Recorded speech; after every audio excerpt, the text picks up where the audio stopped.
What is up, everybody? Whoops, wrong camera. There we go, we got the right camera now.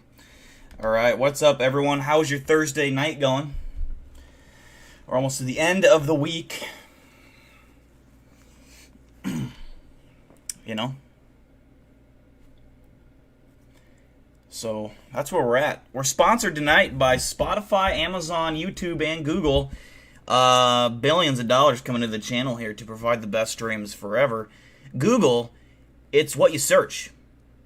That's not actually the real slogan. I made that up. But anyways.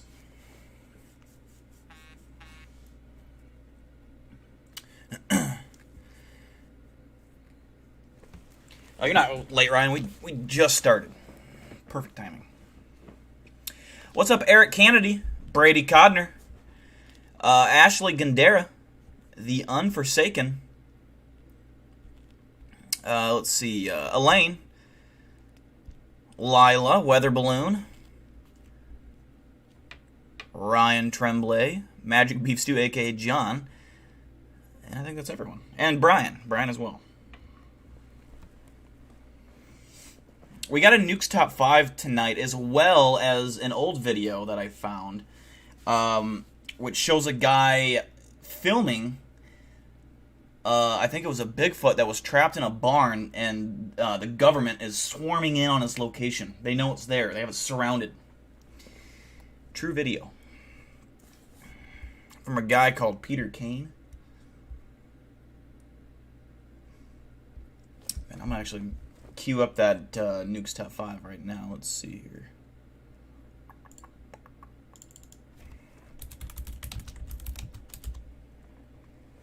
Have a sip of beer, you know. Beer.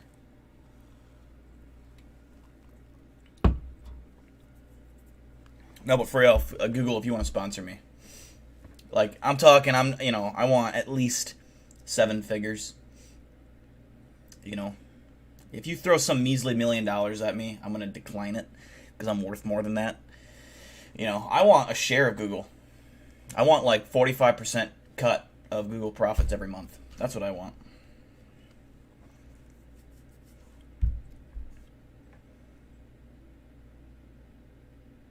I need a shoulder cam. Oh, you mean like for like investigations, having a camera mounted on my shoulder? That would be cool. I'm planning on getting my buddy's got a GoPro, I think he said. And I want to strap it to my head so that I'll always have that footage going.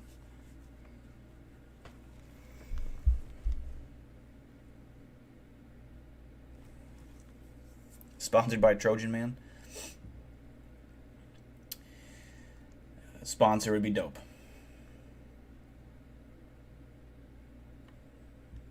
Shit. Sponsor, I could fucking buy all the equipment I needed or wanted.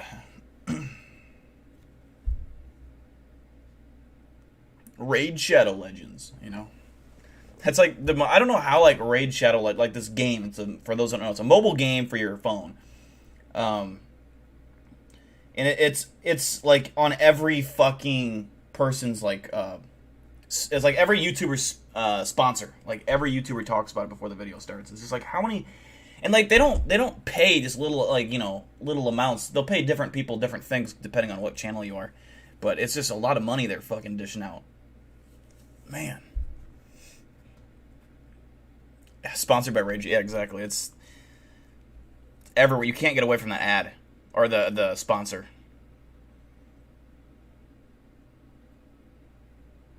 We're going to go ahead and start with the Nukes Top 5. I think Tess is ready to go.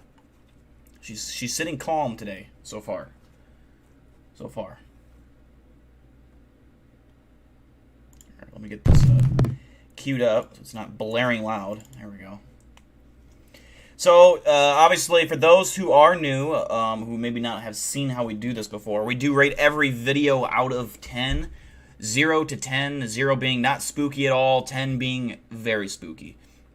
You can base it off however you want. I don't necessarily play in fake or real, just if it's well done, end of the day. Let's invest in some Dickianin dye. Allegedly it allows you to see the spectral realm in people's auras. I feel like I would have a red aura. Like, I'm aggressive, but attractive at the same time. It's a rare combination to have. You know? I'm dangerous. Very dangerous.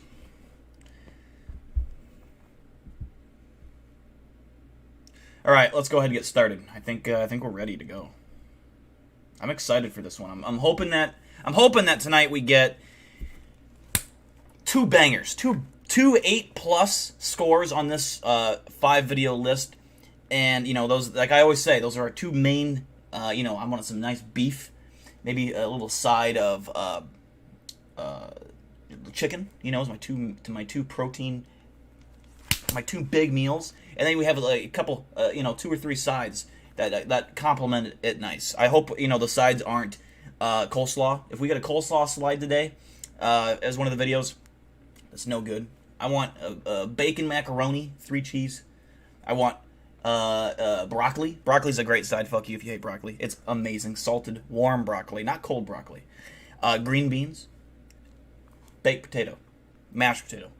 Those are the good ones. Okay, here we go.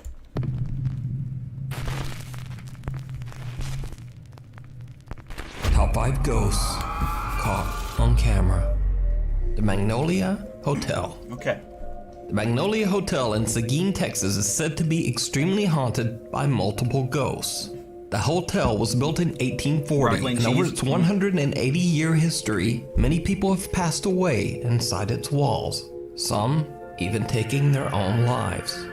The current owners of the hotel, Jim and Aaron Getty, claim to have experienced intense paranormal activity while living there, and many of the hotel guests have captured ghostly images of spirits that haunt the hotel. One of the most active spirits in the hotel is said to be that of a 12-year-old girl named Thank you, Emma. Smiley. Oddly enough, Emma never even stayed in the Magnolia Hotel. What's up, Eli Buckmaster? By the way, after the video, I have something to show off that Eli Buckmaster bought for the channel. And so after this Nukes Top 5, we'll get to that. But the man who violently took her life did live there. In 1874, a man named Wilhelm Faust horribly ended little Emma's life using an axe. Wilhelm was still staying at the Magnolia Hotel when he was caught and executed for his crime. It is said that both the angry spirit of Wilhelm and the gentle child ghost Emma are both forever trapped inside the Magnolia Hotel.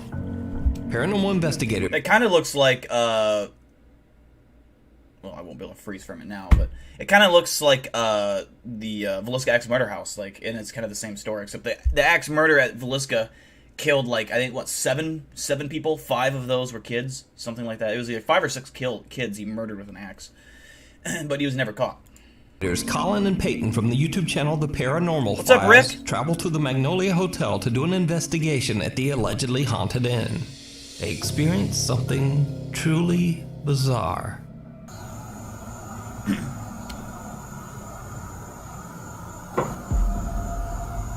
was right behind me. Yeah, that's odd. It's where they said that thing likes to whistle in here. Do you whistle like a firework? Yeah, it is. It's not a gun.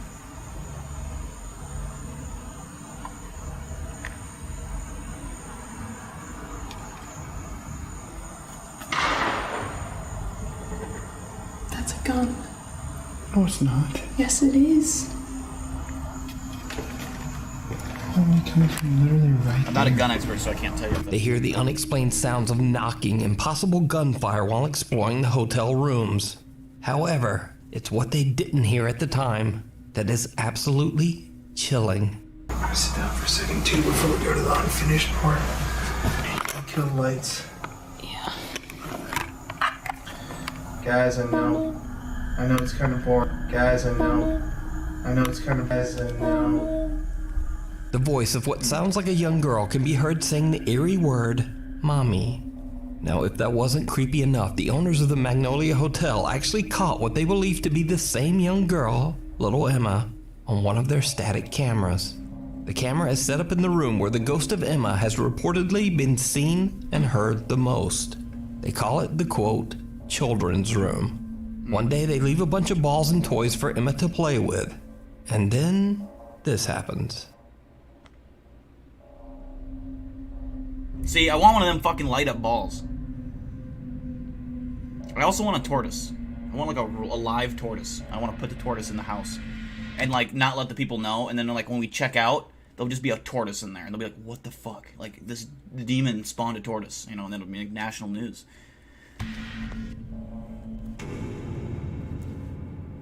What's up, Leighton? What's up, Stalker?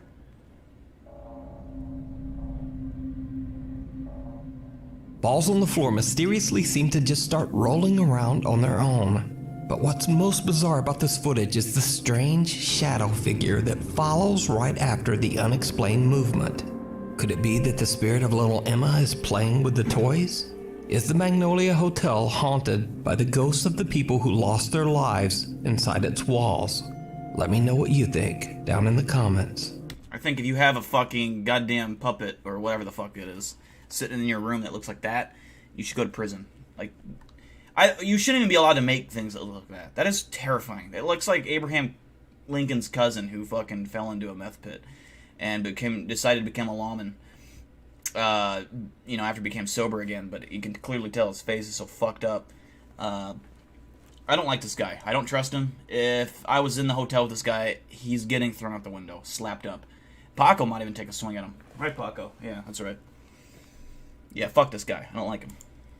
You can watch Colin and Peyton's entire investigation over on the YouTube channel, The Paranormal Files. And you can find more spooky evidence and photos over on the Magnolia Hotel's Facebook page. Viewer video. For that video, wasn't a whole lot going on there. I think the backstory was creepier than the actual footage. And so with that being said, it was okay. It was okay. You know, there wasn't coleslaw. It wasn't coleslaw. Definitely wasn't green beans, mashed potatoes, or macaroni or broccoli. I think if that was a side, it would probably be corn. Like, not corn on the cob, just corn. That's what that would be. It's like, it's okay. I can eat corn. So I'd give the video a 5.2. 5.2, not terrible, but it wasn't anything special.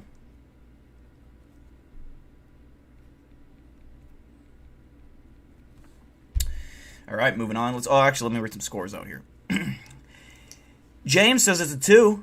Elaine says it's a 1. 4 out of 10 for Tyndall. A 1.1 for John. 2.1 for Ashley. 1, not scared. There are dead people around us all the time. Yeah, probably. Which is kind of fucking, weird. Like, how many dead people or ghosts or spirits do you think are around you on average? Like a day. You know what I mean? Like, I don't feel like there'd be a spirit in my apartment unless someone's died in this apartment I don't know about. But I feel like they have no reason to just be chilling at my apartment. Like, yo, I'm gonna go see what Big Dill's doing, But yeah, like, I could see at my job how, like, I work at a cemetery, so I could see how there'd be tons of spirits out there. A 1 for Lila, 6 for Eric Kennedy, a -0. That's not possible for the Unforsaken. When you yawn, you could be given a ghost of BJ, or yeah, maybe. It's true. Shit, I gotta stop yawning.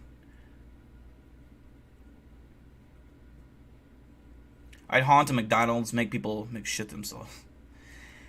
Why would you want to haunt a McDonald's though? Like, if I was gonna haunt someone, I would definitely be haunting like the hottest fucking celebrity. I'd be a creepy ghost, and I mean like a creeper ghost. You know what I mean? Like, I'd be taking full advantage of my ghost powers. It's not illegal if you're dead. So, let's move on from that. In this next segment, I'm very happy to feature some extremely creepy videos that were sent to me directly via email by Nuke's Top 5 viewers. First up, this video was sent in by Dex, who claims that one of his friends has been going on apartment viewings in the hope... I just gotta say, I trust the name Dex. I feel like whoever this is 100% real. Dex would never lie. ...of finding a new place to live. His friend recorded one of the Playboy empty Mansion. apartments so he I could don't like look fake back at the boobs. footage later to help him boobs. decide. When he reviews his footage, he is shocked by what he finds.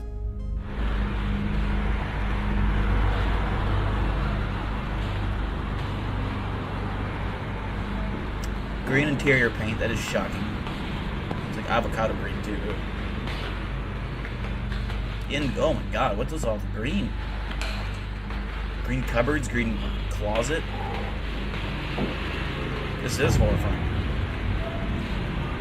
Did you see it? While recording, Dex's friend thinks he sees something out of the corner of his eye. It's edited. A dark shadow-like figure standing at the end of the hallway. But when he pans back, nothing there. That definitely looks edited. Strongly. Like, whenever, like, if you're gonna make it believable by doing this, just don't look back. Like, I feel like, I don't know. It's just the way he staged it. And I remember how I said I trust the name Dex or whatever it was. I don't trust him anymore because his who fucking painted this house? Who? I want to fucking know. That is a psychopath living in this residence. I don't fucking trust Dex or Dax or whatever the hell his name was. I don't trust him anymore. I take that back. I take it back. Fucking green. I mean, it's the worst shade of green. It's like avocado green, like that avocado paste. Ugh. So did Dex's friend capture a ghost on camera? And could it be that the apartment is empty for a reason? No, the apartment is empty for reasons because the walls look like that. Someone needs to fucking paint that shit. This next video was emailed to me. That one, I believe it's fake. That being said, is it creepy? Is it spooky? No, it's neither for me. It didn't do it for me on the spook level, the spookometer. I'm gonna give that one a 4 out of 10. If the walls were normal, I'd give it a 5 out of 10. But it's a 4 out of 10 for me.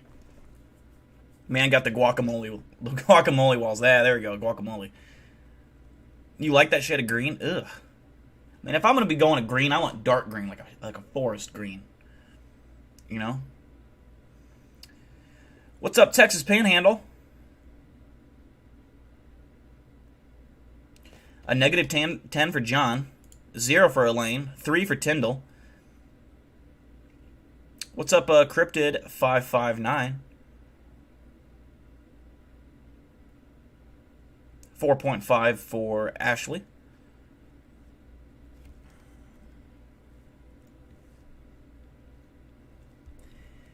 So far, we have like a side of corn with like the weird diced tomatoes in it. Like, I don't know why. And then we have that was coleslaw. I think that was coleslaw. I think we fucking got coleslaw. Fuck, corn and coleslaw so far. We need green beans, mashed potatoes, macaroni. We need a fucking juicy medium rare steak, ribeye. I don't care. We need that. We need a good video. We still have a few videos left in this countdown. Come on, baby. Me by Connor from Corpus Christi, Texas. In his email, he explains that his cousin is awakened in the middle of the night when a stranger suddenly approaches his Ring doorbell. The doorbell camera records as things take a very creepy turn.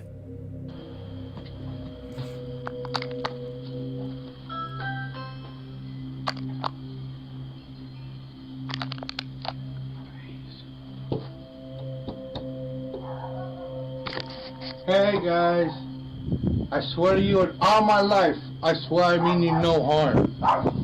No, please, I mean you no harm. Doggy. Can you please come outside and let me know I'm alive? I don't know what's going on. No, God, I'm gonna live. I'm gonna live. I swear I'm gonna live. Because someone's in here. Guys, please come outside, please. Ah, no, I'm not dead. That's drugs. That's drugs. Creepy, yes. I will say it's creepy, though.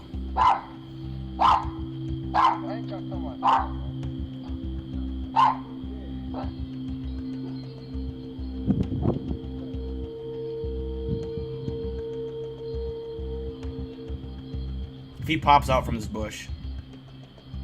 What's that light? Probably yard light, I assume.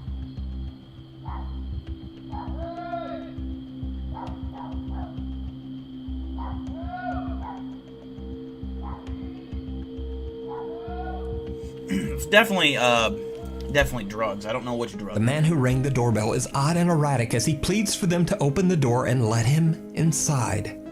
Understandably, they don't answer the door, and the man eventually walks away PCP. defeated, loudly yelling, "I'm not dead." Connor's cousin has no idea what happened to the man, and the scary event remains a mystery. But I'd guess some chemical substances were probably involved. If you see a video that you Probably weed, you know, he probably injected a couple leaves. Crazy drug, you know. My buddy says PCP, so I can see that. I can see that for sure. Definitely something. Bath salts, yeah.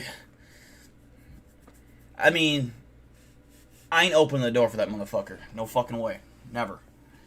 Like, I don't want to ever fight someone on drugs, because they're fucking strong as fuck. Like, if you tried fighting someone that's on, like, bath salts, they're, like, invincible. Like, you have to put a bullet through their brain to stop them. There's actual fucking police video of that on multiple occasions, where, like, the guy on bath salts is stabbing someone, and the cop is tasing him. Dude doesn't even know he's being tased. It has no effect. You know, pepper spraying him in the face, you know, no effect. And then fucking the only way to stop him was to shoot him in the fucking brain. This kid's crazy. That one was actually kind of creepy. Not too, but I would say that's like a 5.9, high 5. You know, Weed Lord out of 10.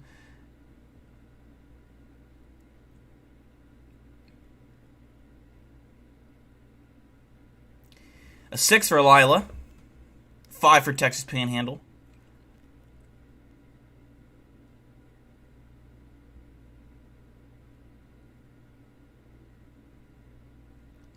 Saw a horrible video of a dude cutting off a homeless man's face while on drugs. I mean, there was the Florida guy that was on bath salts a few years ago and ate the dude's face. I don't know if it was a homeless guy he ate. I assume that was on a bridge, and he ate the guy's face off. And the guy That was, if you ever saw the after images of what that guy's face looked like, very, very bad.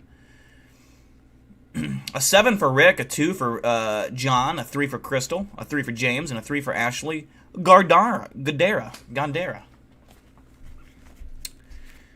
Let's move on. I think would be perfect for the top 5, or if you have a ghost hunting channel and you caught something great, contact me at nukestop5@gmail.com. Visits to the funeral home. Chinese ghost hunter and popular live streamer Xiao Long is back with another scary adventure at a creepy abandoned funeral home in Xinjiao City, China. Local legend says that restless souls unable to move on after their deaths have found themselves trapped inside the funeral home, eternally doomed to haunt the lonely abandoned building forever. Locals say the home is cursed. But as always, none of that stops our boy Xiao Long. He travels to the abandoned funeral home completely alone.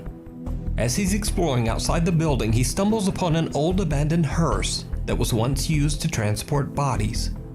What happens next is truly bizarre.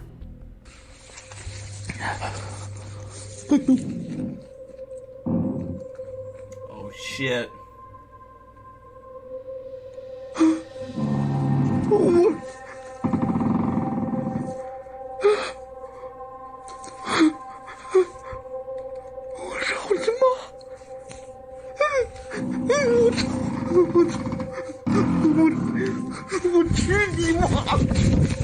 Xiaolong fans love the creepy live stream and demand that he return to the haunted funeral home. The only thing, like, the guys like Xiaolong, there's the other guy that does the praying every 2 seconds. Every single video, they catch some creepy shit. Like, and that's like, I don't feel like you would catch, just because you go to these locations, like, he's not even at a haunted location, he's just seeing a van that was once carrying dead people. Like, I don't know. I think when you're, like, that consistently putting out videos with, like, catching scary shit, it's a red flag that almost all of it's fake, to me. It's like you wouldn't catch paranormal stuff every time you go on an investigation. It's really hit or miss, and it really depends on where you go. This guy isn't going to the most haunted places in the world. I'd understand that. If you're going to the best of the best spots, I'd get that. But this guy's like, I don't know. For yet another visit. As I'm not saying always, it's he fake, broadcasts but his it's just hard to investigation believe. live as he explores a different area of the building. As you might suspect, it did not go well.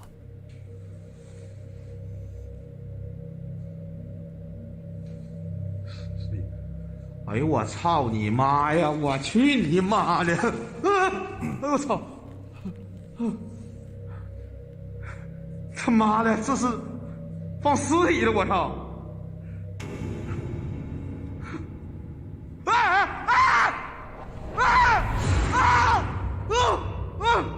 我操！对不起！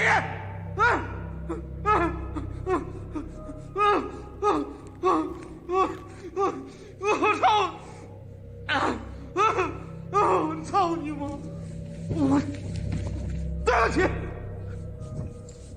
Xiaolong is horrified when he discovers that the area was actually used to store human bodies. Even though he's starting to freak out a bit, he returns to the crematorium carrying what he says is a protective amulet. He finds an old oven, and that's when he sees something absolutely horrifying. Alright, let's see. 操你妈！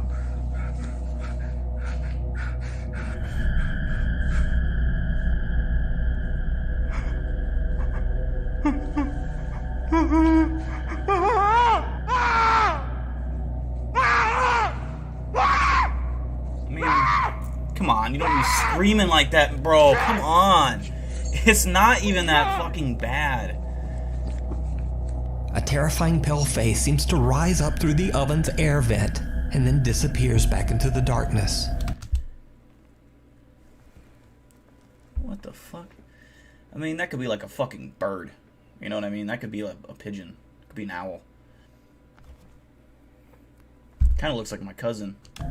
Could this be one of the souls that are said to be trapped inside the funeral home? I leave it to you to decide. You can watch this entire Like, I just don't get how this guy is like, you know, because all his videos is the same, like, him screaming like a little baby. But yeah, he still goes on these investigations. I mean, yeah, if the money was right, I mean, I understand, but I don't know. It wasn't a entertainment wise. I think it was a decent video. You know, I'd say that's probably a 6.3. It's the best video of the night, I think. At least if it's faked, it's well done, and that's why I'm gonna still give it a decent score. I'm not saying I believe it's real, but I still think it's an entertaining video. Exploration and many more creepy videos over on Xiaolong's YouTube channel, Outdoor Xiaolong. Meanwhile, let's get to some scores. We got a 6 for Tyndall Jackson. Brian gives it a 7 Celsius, which is like negative, isn't it? I think. I don't know Celsius. I just know. I don't know. I think low Celsius is negative. 5 for Texas Panhandle. 5 for Lila. I would approach it Steve Irwin style. A negative 10 for Geek Squad. 2 for Crystal. A homeless person. I like how it's always like when it's one of these typical ghost videos. It's always a little girl every time. Like the little girl is apparently the creepier, like the creepiest thing people come up with. And it's like they got long hair and a white gown. And they're always peeking over something, peeking around something. Or it's a hand. It's the classic ghost hand grabbing around a corner or coming up through the sheets. I don't know. It's always that. Every time. Every time. 4 for Lighten. A 4 for Rick. What's up, Coltana? How you doing? What's up, Ashley Joe? How you doing? You gotta have some balls to see a ghost and the first thing you say is, fuck your mother. Yeah. Did I ever reach my goal from the last stream? We didn't reach the goal. We got, I think... What did we even raise on that? I forgot. Like, I think we almost got to $100, or maybe no. I think we got. I want to say $78. That's what my YouTube payment said, but I don't know what the.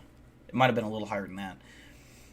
But Eli Buckmaster did gift us a new toy, which I will show off after this video, which is technically, yes, we did reach the goal in terms of the toy that Eli Buckmaster gave us. But in terms of the money goal, we still got like 300 to go or something like that. On TikTok user Michael says that he started experiencing terrifying paranormal activity in his home after he played around with a Ouija board at a friend's house. He says that he believes that he might have accidentally summoned a demonic entity that followed him home. In an attempt to record himself and explain what's been going on, he's interrupted by something very creepy. So I've had a lot of weird stuff been happening lately, and I can't...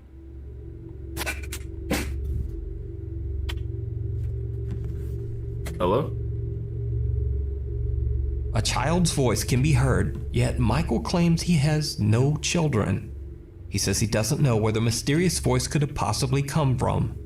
So Michael decides to set up static cameras all around his home in the hopes of capturing more proof of the paranormal activity that has been terrorizing him. When he looks back at the footage from his kitchen camera, he's shocked. What the fuck is on that thing's tail? Oh. Also, baskets that are that flimsy, I don't trust them. I'm a man, I don't need a basket. I just fucking gorilla hug the fucking clothes. Toss them in the fucking machine, like, angrily.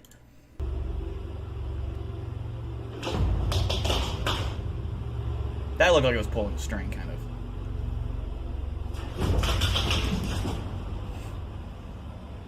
Cats are like, what the fuck?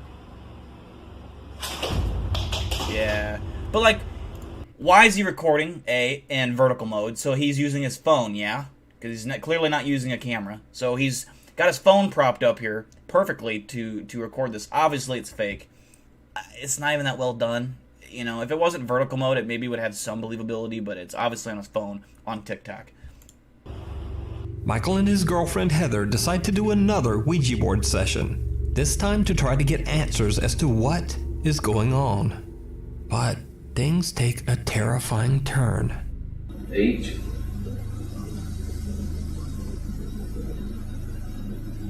E R P E S. R. Oh, hold on, let me see this. E. Here is Eli Buckmaster with a $200 donation. We got to pause the stream for that. We got to pause the stream for Eli Buckmaster donating $200. My G, my G. Oh, why hello, Eli. Eli Buckmaster coming in clutch with the $200. Always does it when I'm not expecting it, and there's always a little red thing to my left of my eye. And I look over, and it's Eli Buckmaster on the red donation, like the... Because it's... you guys can see it, too, but it's red for... Eli. Thank you, Eli. Appreciate you, brother. Much love. That means a lot. That puts us pretty close. I think... Let me check my YouTube... I'll show you what we're at.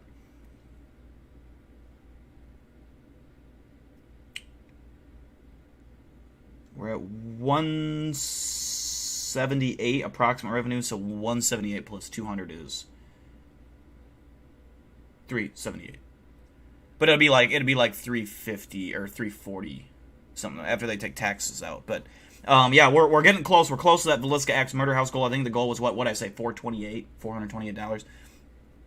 But yeah, exactly, Eli. We're close. We don't have to match it in like any speed time or nothing, like record time. I'm not going to be going to Villisca. I actually have thought about it. I want to do it in September, and I really want it to come out on Halloween. I think that'd be badass. Have it come out on Halloween, or at least the week of Halloween, like somewhere in October. I think that'd be fucking crazy. If it turns out so good, and like we catch something so spooky, and I just can't wait that long to release it, then I'll probably release it a little sooner. But you know, I'm talking if I catch something that's like fucking whoa.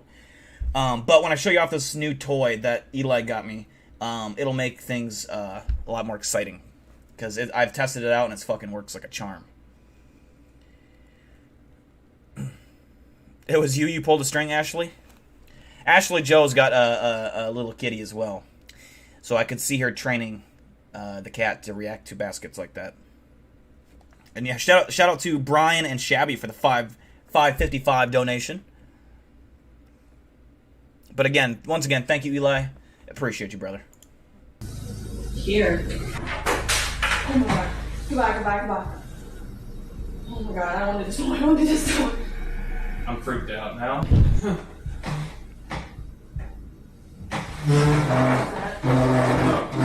Oh no. Hold on.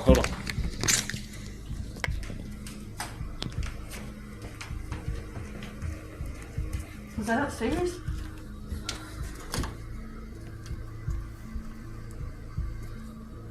Oh my god.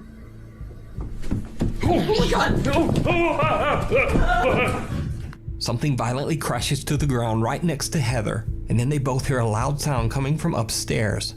When they look up the staircase, someone or something that they can't see comes charging down the stairs at them. I see. So it's Michael's house. That is my biggest fear, is like ghosts that charge at you. Like, you guys know this. I fucking hate it. That I would be a little bitch in that. Like, but again, I'm not running. I'm probably gonna put myself in a defensive posture. I'll show you. This is Ghost Defense 101.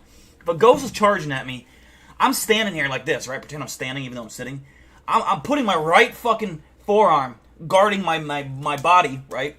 And sorry, drone. And then my left hand is guarding my cheek. You know, I'm sitting like this, and you can see my fucking bicep, which is fucking, at this point, the ghost is seeing the sweat glistening off my fucking muscles. And I'm sitting there like this, and that motherfucker is gonna charge and hit me on this fucking beefy arm, and I'm gonna knock it to its ass. And that's as simple as that. I don't play no games, okay, when it comes to ghost hunting. A lot of these guys cry, and they have to, you know, got drool coming out of their nose, and they're fucking scared little weasels. Not me. No, not me. Not me at all. That's not who I am. Back to the video. House haunted by a demonic entity? Drop your thoughts down in the comments. TikTok user Roche Bananas is working the night shift as a security guard on a reservation in Saskatchewan, Canada, when she and her coworker see something very strange.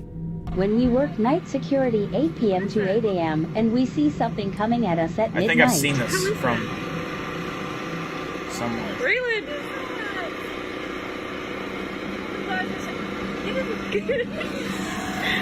TikTok user Roche Bananas claims she has no idea what she recorded that night and is pretty spooked by the creepy encounter. Many concerned TikTok viewers believe that it could be anything from a skinwalker to Bigfoot to a ghost. But what do you think it is? You're talking to me, Mr. Skinwalker Man. But see how, like, Nukes at least gives, like, logical things that could be slapped him and be like, some viewers claim this could be a raccoon on ADH steroids or some shit like that. This could be a fucking a school teacher late for class. Like, it's like, well, who the fuck? No one's saying that shit. Like, that's some shit slapped or clapped ham would say. But, you know, Nukes coming through with the logic. I like that. I've seen this video somewhere. The thing that pisses me off is, like, they're in their vehicle, right? They're fucking safe. They could literally just peel out and fucking go the other direction at any given moment. And they see it just far enough away to where they can't actually see what the fuck it is. If you had let it come a little closer, you know, get great footage, prop that camera up on the door, get real steady footage, zoom in, give us something. I mean, I don't know. Not everyone, and the thing I always try to remind myself is not everyone is out there trying to capture something. They're not, like, meant for this job, right? Like, I'm a professional. Y'all are I feel like I believe in all you to take good video, because I think you're here for a reason, so that you guys are probably all qualified to capture a ghost. These people are not. These people are not like us, all right? They're scared, you know? They're pigeons. We're lions. Well, you guys are more like mountain lions. I'm like a fucking tiger, you know? Like, you guys might be bobcats. You guys are bobcats. I'm a goddamn tiger, like a Siberian tiger. Fucking great orange coat on me. Is it real, or is it all just an elaborate hoax? You decide. The Eternal Bride. I don't know if that was real or fake. I really don't know what to make out of this video. Like, I could see it being CG, but the people recording, again, it's on TikTok, though. I just don't believe in TikTok. I think there is good content there, you know, quality content when it comes to, like, this ghost stuff we've seen. Like, there is some entertaining stuff. It's just so hard to believe because it's on TikTok, and, like, the point of it is to get views. The whole point of what you're, you know. But then again, the people recording didn't really seem. They seemed like what, some high school girls or some shit. They didn't really seem like they'd be master video editors that could go in and, not that this would be master level to do. I mean, I couldn't even do this. So, okay, Eli, you could be a male lion. I'm a Siberian. The rest of you are bobcats. Bobcats compared to, like, you know, the average person, which would be like a sheep, you know, a goat, a sheep. You guys are bobcats. You kill goats. You kill birds, rodents, maybe some bugs. You know, I'm taking down water buffalo. I'm taking down fucking sloth bears. I don't know what else a fucking tiger eats, but, you know, big ass fucking cool things, you know. Me a Komodo dragon boy.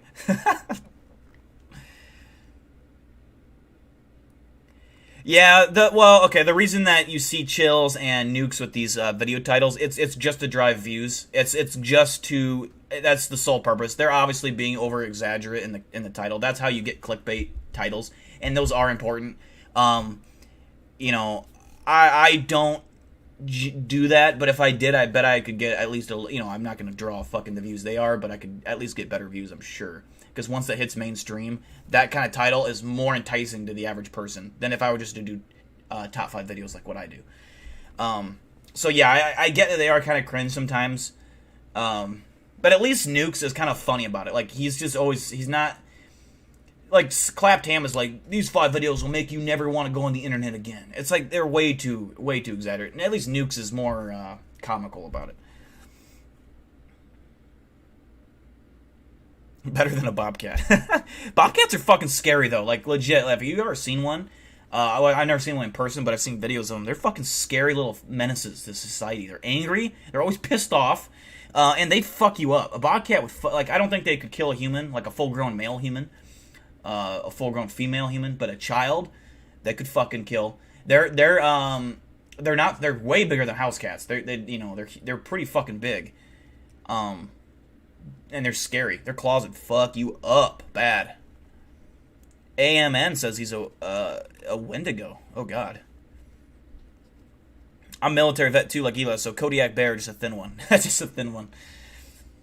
How about Black Bear? I'll give you the rank of Black Bear. I think if we're talking Kodiak, we're talking Abandoned 6.7. All right.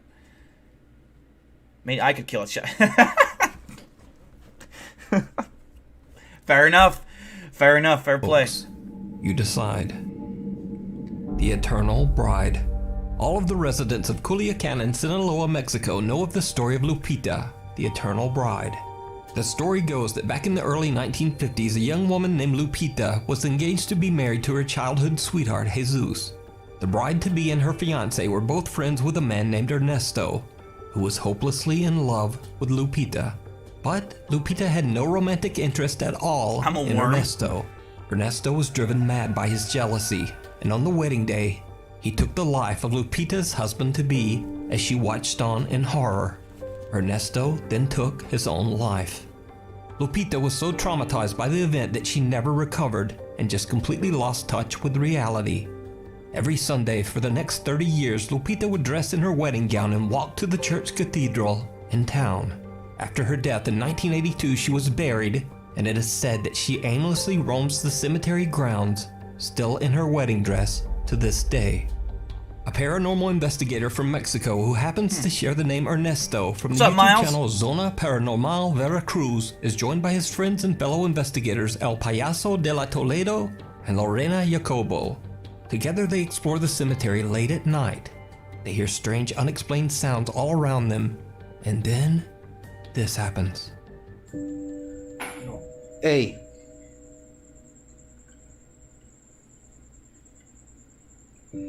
Muéstrate, Lupita. Like, these cemeteries are 100 times creepier than the one I work at. Ya te vi. Mine's not creepy at all. These are fucking creepy. Ya jalaste energía. Es cierto, yo me llamo Ernesto. A la madre, payaso. That reaction ahí, seemed wey, legit. Ahí se asomó. Yo me llamo Ernesto, como el que asesinó a tu esposo. Así se llamaba el que asesinó a tu esposo. ¿Estás enojada porque me llamo como él? No quepo ahí. A ver, voy a ver si quepo otra vez. Ahí va. De lado, ponte que... A ver. De lado. Ay, payaso. Espérame. El bote. Espérame. Ay, güey. Ay, Ernesto, no cabes, güey. ¿Sabes, güey? ¡Algo me está jalando, güey! ¡Algo me está jalando la espalda, güey! Mira. His backpack or his bag? Algo me jaló la mochila. Oh, backpack, okay. Payaso, algo me jaló la mochila, güey. Vamos para la tumba. Está enojada conmigo, güey. Me jalaron la espalda. Me jalaron la espalda.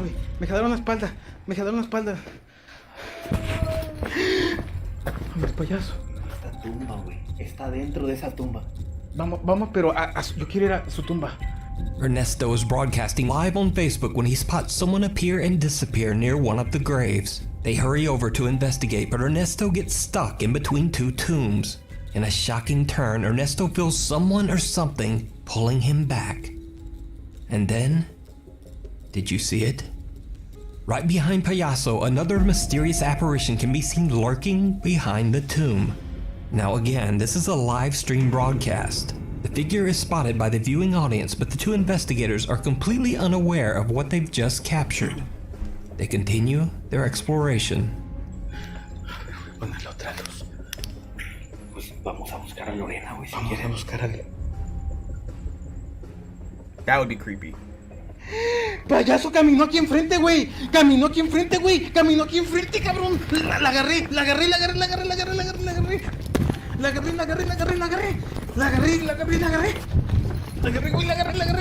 Ay.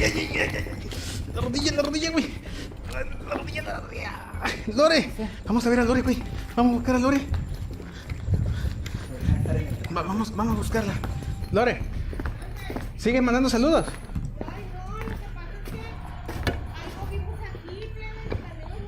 Sí, estás en vivo todavía. Ahí está Lorena y está en vivo, señores. Lo que vimos a la novia. Yo también. La agarramos. Ey, pero yo también la estoy viendo y la gente también.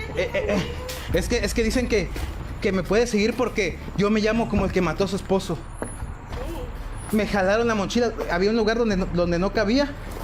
Y me jalaron la mochila. A ver, les voy a enfocar para que vean que Lore sigue en línea. Aquí estoy yo. A ver, miren. Aquí estoy. Lore sigue en vivo.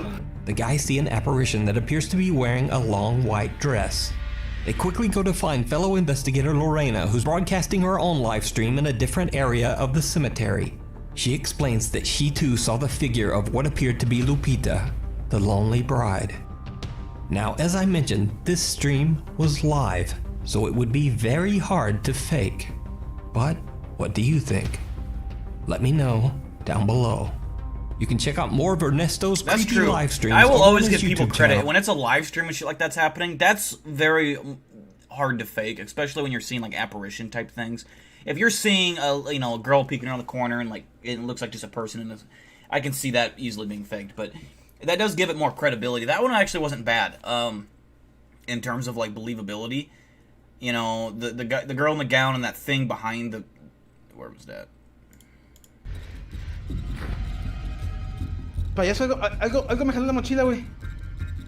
Ernesto is broadcasting live on Facebook when he spots someone appear at... Like that too. Like this could be just a person and they just, move around the corner and, I could see that obviously being fake, but it just does give it more credibility. It's harder to pull off a prank or a fake video when it's live. I don't know where the other apparition thing was that was behind the guy, but yeah, I mean that wasn't bad. That was, I'd say that's a 6.9, a 6.9 out of 10. I saw a comment where to see it. I want to see you react to chills more often. Mental pain makes for good content.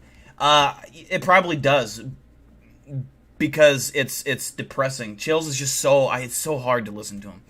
Maybe we'll make it a weekly thing where we try to listen to Chills for 10 minutes and see if we can survive. Maybe. Maybe like at the end of the stream kind of thing. I'm 47 years old. I'm a lion.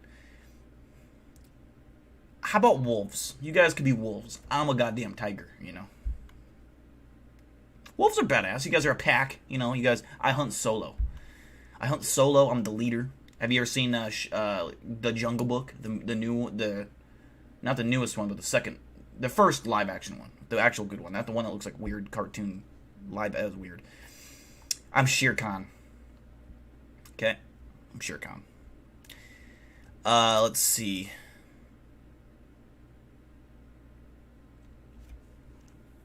A 3 for Magic Beef Stew, a.k.a. John. 7 for Lila. 7 for Tyndall. 6 for Geek Squad.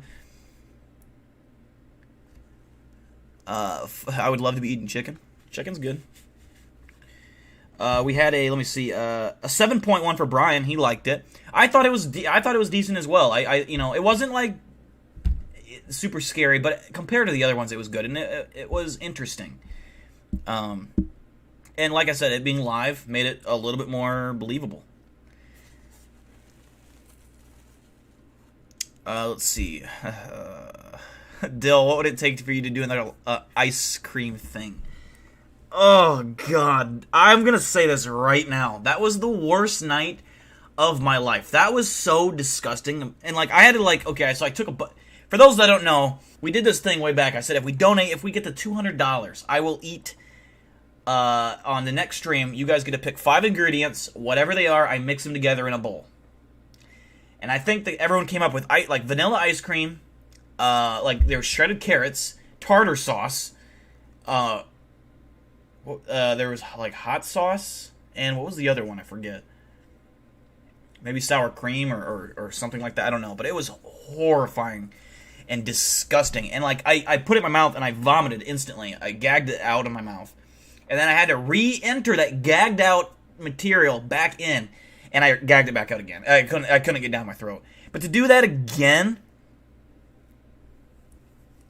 Oh, I'm gonna up it. I would have to up it because obviously I know if I give Eli, I want to make it so that not only Eli has to reach it, other people have to make it happen. Because if I do fucking $200, Eli is gonna drop $200, and then I am fucked. So I'll make it tougher. I'm gonna say by the end of next stream, if we do, I'm scared. If we do,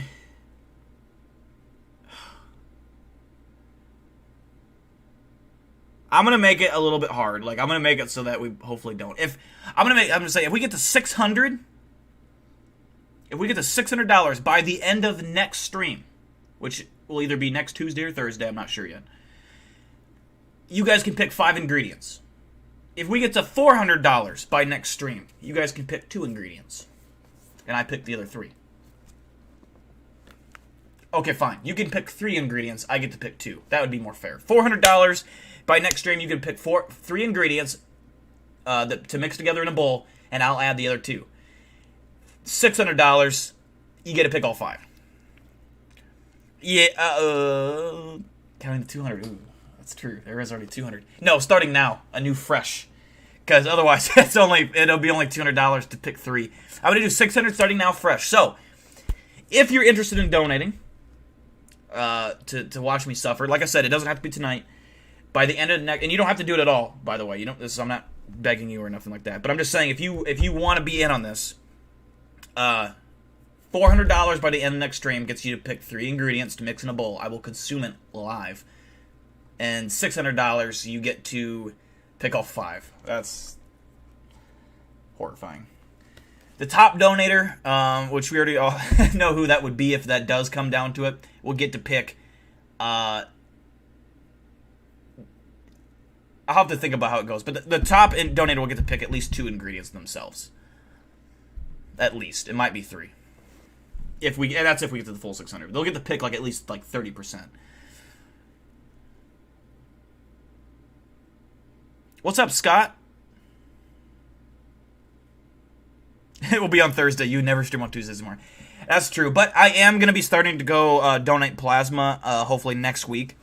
And when I do that, I'm either going to come home and be so tired from donating that I'm not going to want to stream. Or I'm going to have nothing else to do, so I'll be able to stream like normal. But I'll see. I'll see. Dylan, I want to send you $10 for a 6-pack, but the link ain't working for me. The link. What do you mean? What link? Are you talking about if you click the little money thing in the chat down here at the very bottom, like a little money sign? Otherwise, I'm not sure what link.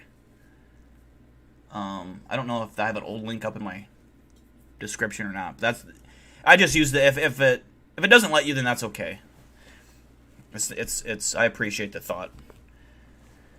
Sorry for your taste buds, mate. Yeah, I know. I'm scared. I'm a pussy when it comes to food because I get grossed out easily. I'm not gonna say what by. I'm not even gonna fucking say what I hate eating because I know you're gonna fucking prey on my weakness.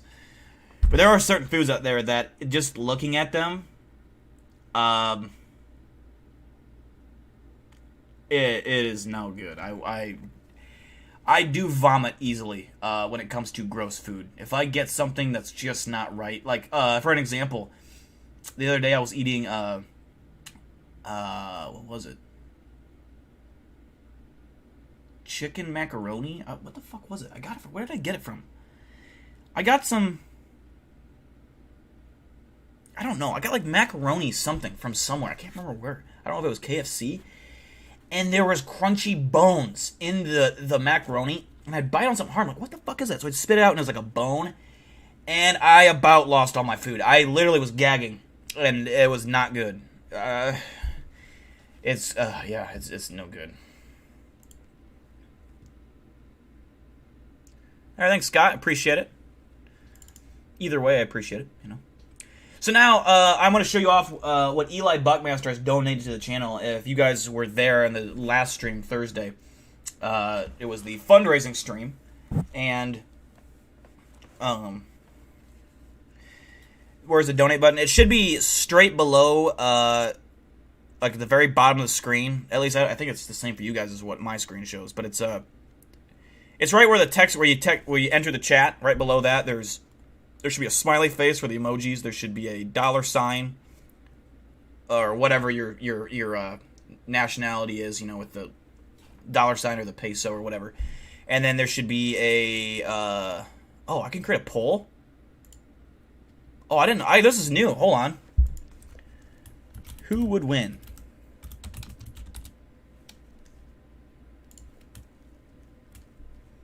In a fight?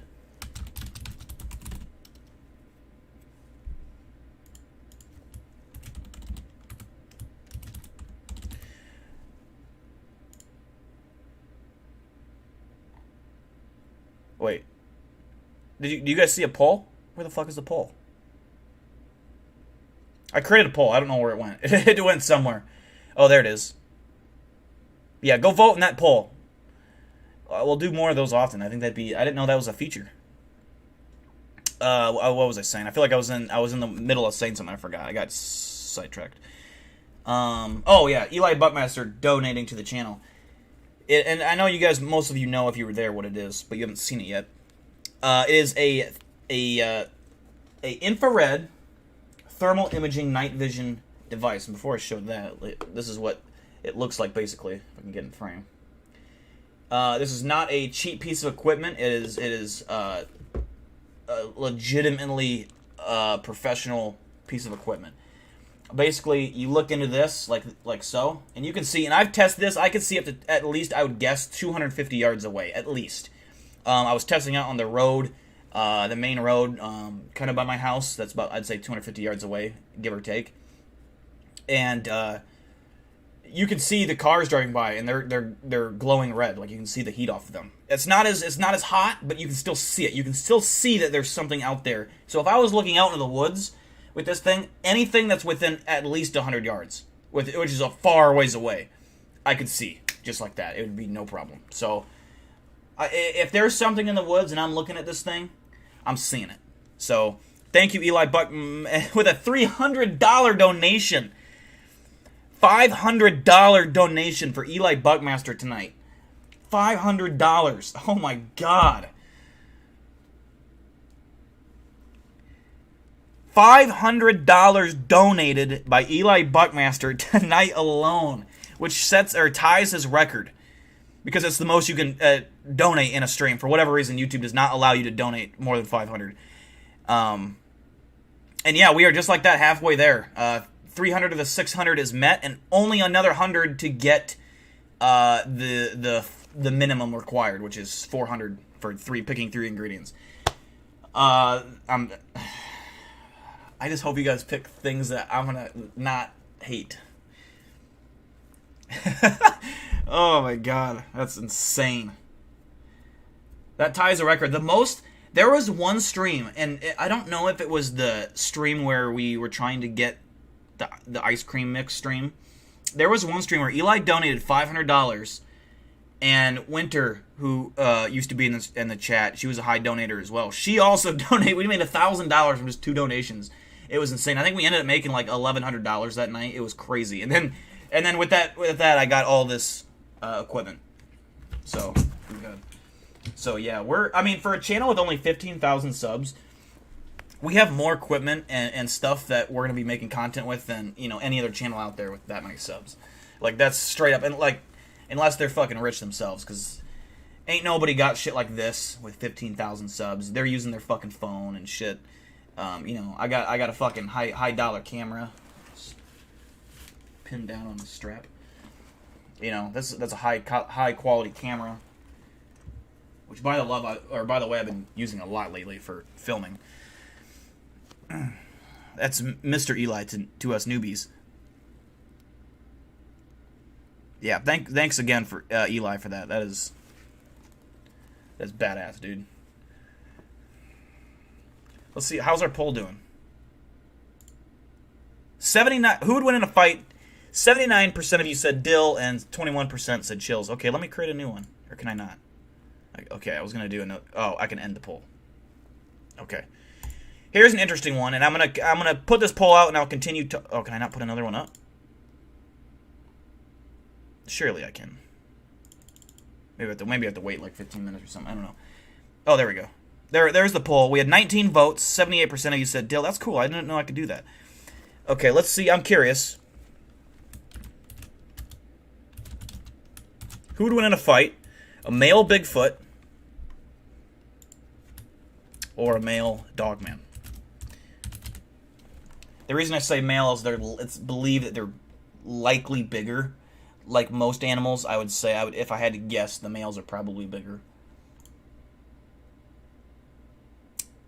That way, I'm being very clear. Even fight. The biggest of the bad Dogman versus the biggest of the bad Bigfoot. Who do you think wins a 1v1 straight up? in a neutral setting, meaning no one has a nature advantage over the other. No one has a climate advantage. They're neutral advantage.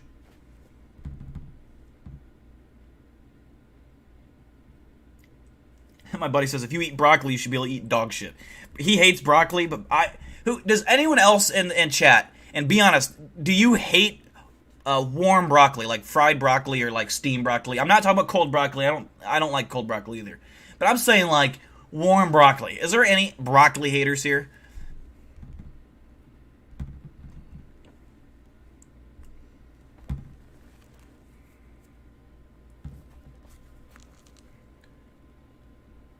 We also got another video I want to show you. This is actually a Bigfoot that was surrounded in a barn. Police, feds, and military, ABC News and NBC News covered this initially in this guy's town. This was a very scary event that happened. It was swept under the rug quickly. It never aired on ABC or NBC. It's assumed that it was swept under the rug by some higher ups that told him not to cover this story. And but they were there. And this is a big story. Hands versus claws. Yep, and I agree with the voting so far. I think if you're talking a Dogman and a Bigfoot, even if the Bigfoot has size over Dogman, which I partially think it would, I don't know for sure. I feel like a Bigfoot might be bigger than a Dogman. And it would definitely be stronger than the Dogman, I think. The Dogman has more tools to kill. So in my opinion, I would agree so far. It's a close vote, though. Like, the Bigfoot is strong, and that's its biggest advantage. The Dogman, though, has claws and has teeth. It's believed that it has more canine-like teeth, like, for biting and tearing. The Bigfoot doesn't have that. Now, if the Bigfoot had a mouth like a gorilla, which, I mean, I don't know what the Bigfoot has for teeth. But if a Bigfoot, let's just say, had, like, fangs like a gorilla does, even though a gorilla's not a predator, it's a herbivore. Let's say it had that.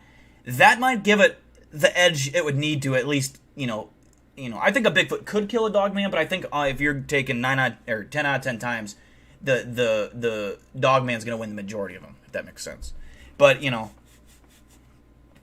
who knows? It all depends on the size. We don't really know the size, but let's just assume, you know, that they're the same size for the sake of the thing. You know, whatever. And if you even want to say Bigfoot's a little bit bigger, that's fine. But I'd still say the Dogman would probably be the favorite. All right, now let's go over to this terrifying video. It's 100% real. This is not a parody. This is 100% legit. Texas Panhandle says he loves broccoli. We doing Mr. Ballin? Okay, we'll check out a Mr. Ballin video after this one. Remind me again if I forget, Tyndall. Broccoli is chill, but cauliflower is... Yeah, cauliflower is fucking weird. Okay, it's albino broccoli, and I don't know why. But it shouldn't be a thing. It should be like... When the albino broccoli comes through the processor line, they should just throw it over their shoulder into the bin, because it's not supposed to be there. The Bigfoot Dogman votes at 50-50 with 18 votes. If you haven't voted yet, go vote who you think would win. Chevy votes for Dogman. We got 19 votes technically. All right, let's go ahead and see what does the guys say. There's a Sasquatch that's in a barn down the road, and there's state and federal authorities there. The government has showed up. There's a helicopter up there. It's in the barn. This is what I hear. I have a police scanner in here, and I'm listening to it. And it's in the barn, and the government has showed up, and I don't know what they're doing. They won't let us near that area. But that one helicopter showed up, and about 4 Blackhawks flew by, and they're over there at a short distance. But this one is right on top. This helicopter's right on top of where the barn is. Now I'm going to get in my car. I'm going to see if I can get over by the barn and get a picture of the Sasquatch. You know, whether they're going to shoot it. I don't know what they're going to do to it, but it's clearly, you know, that's what I understand. They have a Bigfoot in a barn that did something. I'm not really sure what, but they were chasing it. It went into a barn, and it's cornered. Tried everything to get to the barn to help the Sasquatch. And as you see, it doesn't even matter where you go. They have the Sasquatch surrounded in the barn. Look at the guy's got a assault rifle, the cop. There's no way into the barn. They got it blocked off. There's a news truck. There's some cops. There's some feds. I mean, you know, I don't know what they're gonna do to the poor Bigfoot. I'm sort of worried. They got the highway blocked off. You can't get in. They're using the fire department to help kill the Sasquatch. I think it's fucked up. It's fucked up. Like all these. Just an animal anyway. Like what's the big deal? It's just a Bigfoot. So yeah, that is Peter Kane investigating a Bigfoot cornered in a barn. I imagine a collab with me and Peter Kane. Can you imagine? Oh my God, it'd be the best collab in our market ever. There would be no two people you could put together. It'd be better. I'm just saying now, that'd be dope. He doesn't really do collabs with anybody. He's just because Peter Kane's a good guy. He doesn't care about the clout or the views. He really genuinely doesn't care. So he's not really interested in doing that kind of stuff. But it would be the most entertaining video. Me and Peter Kane hunting a Bigfoot together. Now I did promise Mr. Ballin. Okay.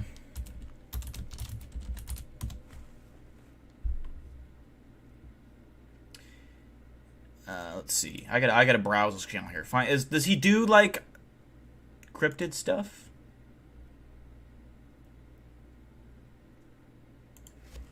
I feel like I've watched a cryptid video on his before.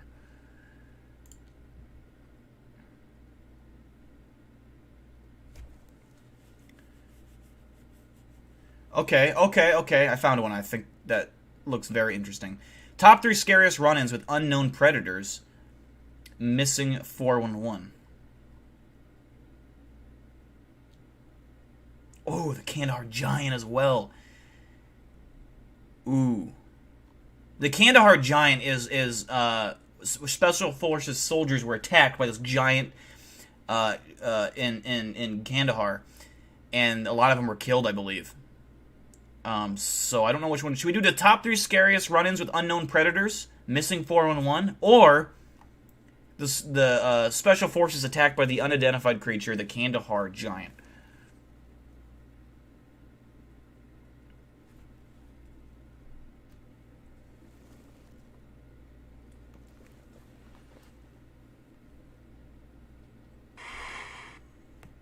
The Kandahar giant, or the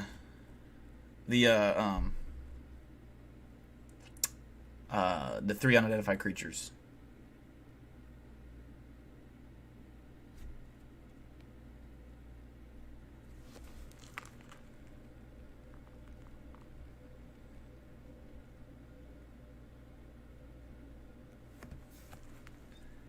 Kandahar giant, top 3. So we got 2 for Kandahar. What am I doing? What am I doing? Let's do this. We have this new feature. We have a new feature. Hold on, let me make a poll.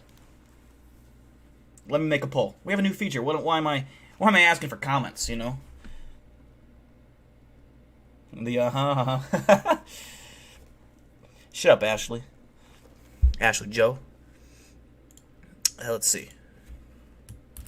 Kandahar. How do I spell that? Kandahar.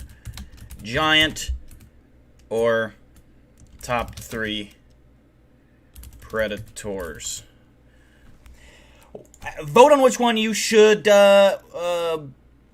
want to watch. We also, by the way, male Bigfoot won that last poll, 57% to the Dogman at 42%. Interesting. I could see it happening. I wouldn't be completely shocked if a Bigfoot killed a Dogman. I think it could, but I just think the Dogman is better equipped. Now, if we're talking the Dogmen are a lot smaller than what we think, it could be a whole different story. If Dogmen are considerably much smaller than a Bigfoot, then I think the Bigfoot would win, because it would just have, you know, if we're talking standing on its hind legs, a Dogman's like 5 foot, you know, something smaller than what we think, the Bigfoot would just crush it. It wouldn't, the claws wouldn't matter at that point.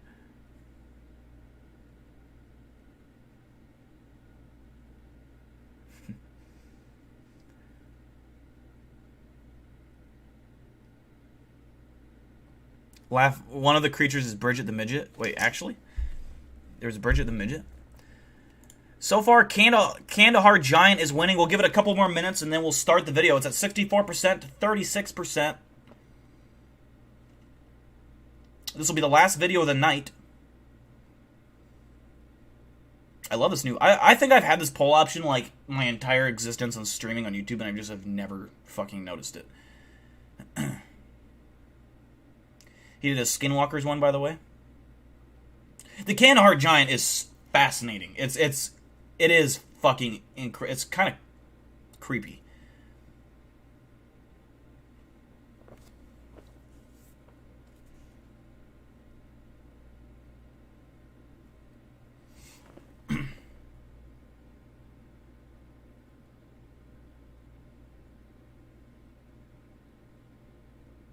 Last video over the 10 minutes of chills. Ugh. Okay, we'll try 10 minutes of chills. We'll try. It's looking like Kandahar Giant is the one. Kandahar Giant is the winner. 67%.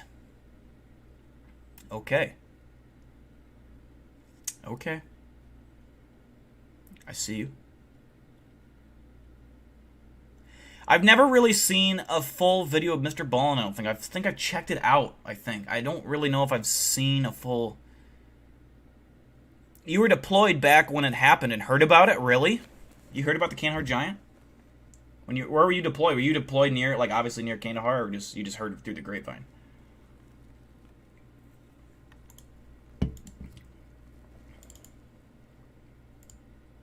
After 3 years of intense military training, I had become a Navy SEAL, joined my first SEAL team, which was SEAL Team 2 in Virginia, and I had joined my platoon, my 25-man platoon. We had gone through all this additional training at the team to prepare for deployment, and here I was, 3 years to the day, almost exactly, from when I went to boot camp, getting ready to deploy as a Navy SEAL to Afghanistan. Well, this guy was a Navy SEAL. SEAL. None of that training. Why does this guy... If he served too, he reminds me of this guy reminds me of the guy that does the cop videos. What's his name? He was also like an ex-military, ex-cop. What's his fucking name? Donut Operator. This guy reminds me of Donut Operator. Like, that's who he reminds me of. Would prepare me for how intense my first couple of weeks in Afghanistan would be. So the flight to Afghanistan is pretty routine until you enter Afghanistan airspace, when your pilots let you know, hey, you've entered Afghanistan airspace. They turn the lights to red in the inside of the plane, and they get ready to descend very rapidly into the base where we would be landing. You know, we can't afford to be in the air for any longer than we have to be because there's a risk of getting shot. So there's a super steep descent, and then they tell you to stay away from the windows, right? So you're avoiding the windows in case you get shot at. And I remember thinking, like, wow, like, this is really it. We're here. We're in a war zone. Like, we're nosediving into bases to avoid getting shot at. Like, it was intense. And I'm in my 20s. Like, it was just kind of cool. Then the ramp opened. The back of the plane opened, and we all got out. And we're inside of this very well fortified base. You know, we're safe in here. And immediately I was struck by the just stunning beauty of the landscape. And I remember looking out at all these snow-covered mountains, and I remember thinking, like, how is this a war zone? This is one of the most beautiful places I've ever seen. I don't think I really appreciated just how foreign of a place Afghanistan is relative to where I come from. We get out to our site, and that night they wanted to go, they being the team that we were relieving, they wanted us to go on an operation. We were going to be up in the mountains. And I remember distinctly them talking about the cave systems that were in these mountains. And I remember thinking, like, how creepy that was, that we would be up on these mountains, walking around. It's so isolated, it's so foreign. And Donut Operator was Navy? People hiding in caves, that we could accidentally fall into one of their caves. Like, it just... I thought he was something military for a bit. That's why he got into... So I was talking about how creepy these caves were.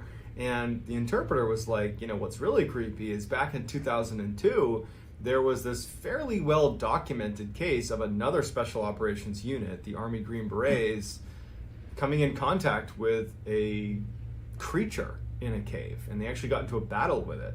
And they lost one of their soldiers to this creature. And it was fairly well documented, but then it was quickly kind of silenced.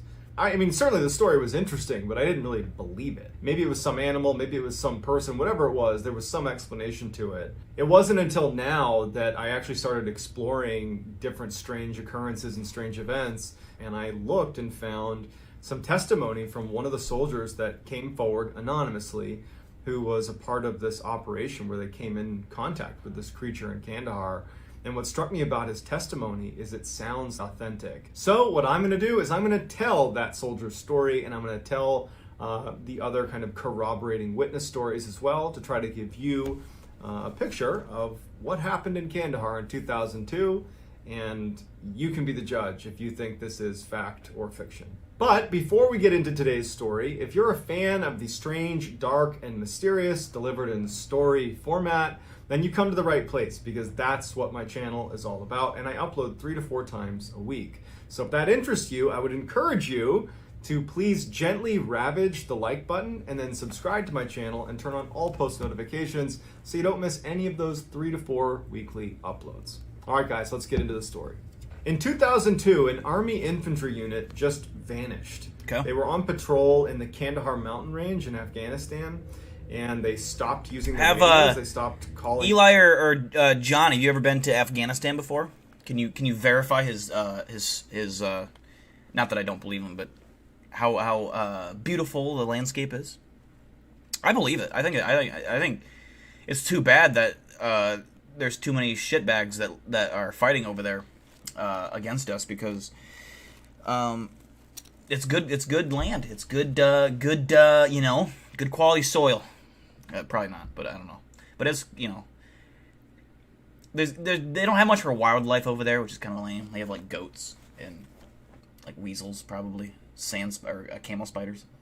No one knew what was going on. They didn't call in a TIC, which stands for Troops in Contact. Basically, any military unit, if you're out on an operation and you start getting shot at, you radio in to your higher command, hey, Troops in Contact, or TIC, which signals to them you need to get aircraft on standby, you need to get ready to send reinforcements, they need to be ready to support you.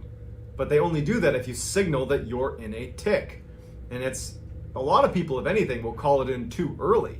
Units are known to call it in almost prematurely sometimes. And so the idea that a unit would vanish without calling in a TIC or any sort of communication about any gunfight, what's up, Duncan? Or any ambush or anything, it's a little bit strange. And so they disappear. The Army decides that in order to find them, because this is obviously a really big deal, they would get their most elite unit, so the Army Green Berets, that's their very elite special forces. They would send them out to find this missing unit. And so one soldier that was a part of that elite special forces detachment, who just goes by Mr. K, he would come forward years later and tell the story of what happened once they were tasked with this mission. So they leave via helicopters and they fly out to the Kandahar mountain range, about 4 clicks, so 4 kilometers about, from where they believed was this infantry unit's last known location. And so they land and they start doing this fairly methodical search through the mountainside. They knew that they were in enemy territory, and at any time they could get into a gunfight, they could be ambushed. There's all these cave systems all over these mountains. And so it's slow moving to begin with. Plus, they're looking for this lost infantry unit. So it's just a very slow movement through the mountains. And so over the first few days, nothing really happened. They didn't come in contact with the enemy. They didn't see any sign of this missing infantry unit. They just being on a mountain range for 3 days would be exhausting. Like, not only is it just a constant hike uphill, or just even if you're going at a lateral pace or a slope, it'd still be rocky. That just walking would be so tiring. Plus, all the gear they have on is like, I'm sure well over 100 pounds, 150 pounds probably. That would be insane. And for 3 days, it's probably low in oxygen. Depending on their altitude, obviously, where they are on the mountain. Probably low oxygen. That would be, Jesus. In the mountains, carrying a bunch of gear, and that was it. At some point, they noticed a little bit farther ahead that there was this distinct pathway leading up the mountain and kind of around the corner. And it looked like a goat trail. There were lots of goats that would run around the mountainside, and it looked like a very well-developed goat trail. And they decided, let's just go up there. If nothing else, we can go up onto wherever this leads us and maybe look down across the other side of the mountain and see if we can see anything. And so the team starts making their way up this goat trail, and as soon as they start making their way up, they start noticing that there are little pieces of American military equipment on the ground. There are pieces of radios, like whip antennas and housing of the actual radio itself. They had mules. They found military-style backpacks as well, and they started finding pieces of uniforms that belonged to the missing infantry unit. They knew based on the patches that were on these uniforms. Is this live, and do we have two hosts? We know, just me. Equipment and Paco. We do have Paco. They start seeing... Let me pause it for a second. There's my second host, Paco, but he's kind of a tool, you know. Some bone on the ground. They didn't know if it was human bone or what. They start seeing broken bones scattered on their way up to this kind of plateau. And so now the special forces... The soil there is produces... trained.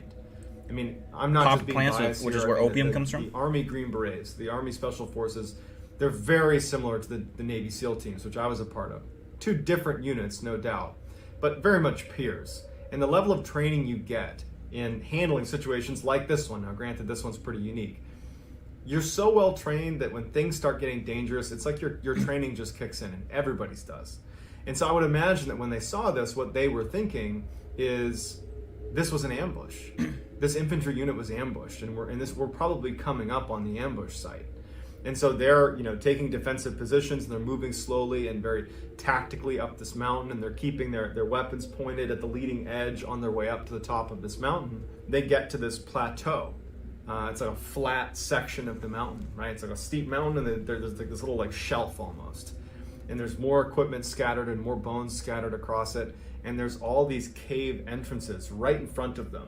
It's like, as if they were intentionally placed so that they fed out onto this shelf. And so they start moving towards the mouth of the caves, and they realize, without even getting very close, that even though the mouth of these caves are pretty large and everybody could go into something the cave, big, there is a steep drop-off. Like, you'd walk in and then it just goes straight down, and someone kind of peered over the edge and couldn't see how far it went down, and they decided that it was just too dangerous to go in there, because clearly something happened here where American lives were lost, based on the tattered uniforms and equipment. And so let's just pull back and take up defensive positions looking at the entrance to all of these cave entrances. And so as leadership goes down, kind of out of the fatal funnels, if you will, outside of these caves, Mr. K, who's the guy who's told us this whole story, he said he's looking at one of the entrances to the caves, and he sees a flash of movement inside of the cave. And he looks over at it. He doesn't have time to react to it or anything. And all of a sudden, a spear comes flying out of the cave. This big, massive lance comes flying out, and it goes right through one of his teammates whose name was Dan. And so Dan's down. And so the whole team saw that. They didn't see Dan's who down. threw it, He's got but they certainly saw the spear hit Dan. And so as they're shocked and just keeping their weapon up, wondering what's going to happen, out runs this, by Mr. K's account, a 12 to 15 foot tall man with a red beard and red hair down past his shoulders, comes charging out, howling like a war cry. He's got animal skins for clothes. He just looks super dirty, and he runs over to Dan to pull the spear out and probably use it again. And the rest of the team at this point is broken out of their shock of what they're seeing, and they start engaging this giant. And the giant didn't really have a chance to fight back, and in 30 seconds, the giant is down too. So Dan's down, and the giant is down.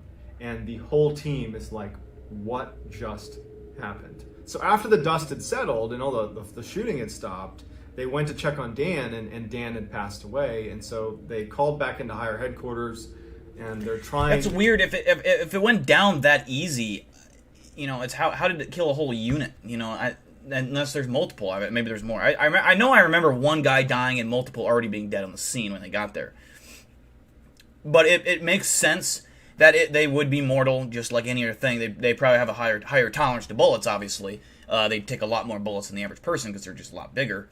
But, fucking terrifying that'd be seeing a giant. To describe what happened, a very large, possibly human creature threw a projectile that hit Dan. And so they sent 2 helicopters out, one to retrieve Dan and the team, the other just to hoist up this very large human-like creature because they wanted to know what it was. And they struggled mightily to get the netting around this big creature. It ended up weighing over 1,100 pounds. It had 6 Jesus. toes on each foot, and it had 6 fingers on each hand. They load it up, they string it onto this helo, and it takes off. If you had a 6th finger, where would it be? Where would your 6th finger be? Would it be like off your pinky?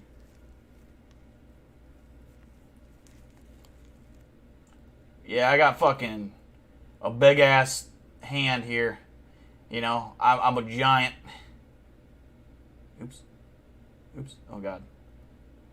I'm a fucking giant. You know, imagine having a hand like this. You know how fucking scary that'd be.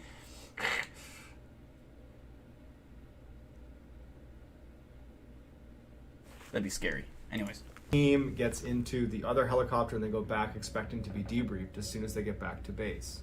The helicopter with the giant would fly to an airfield and they would meet up with a crew of a C-130, which is another big military aircraft.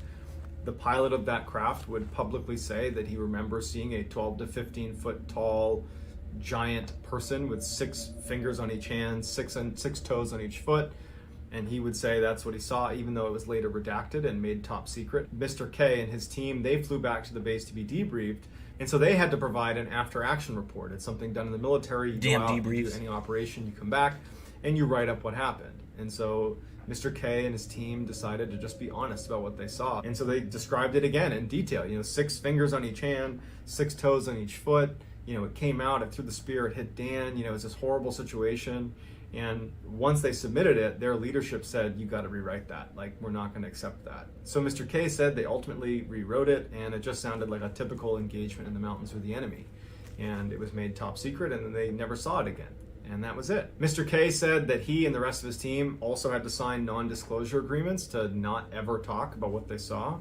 And they never got any word about what actually happened. Like, what did they do with the body of the giant? And they just never got any clarity out of it. It was just basically made top secret, redacted, and they were told don't talk about it. So it would take until 2016 when Mr. K finally just said, you know what, screw it. I'm going to go public with what I saw because my friend died and they're acting like, you know, this didn't happen, but it did happen.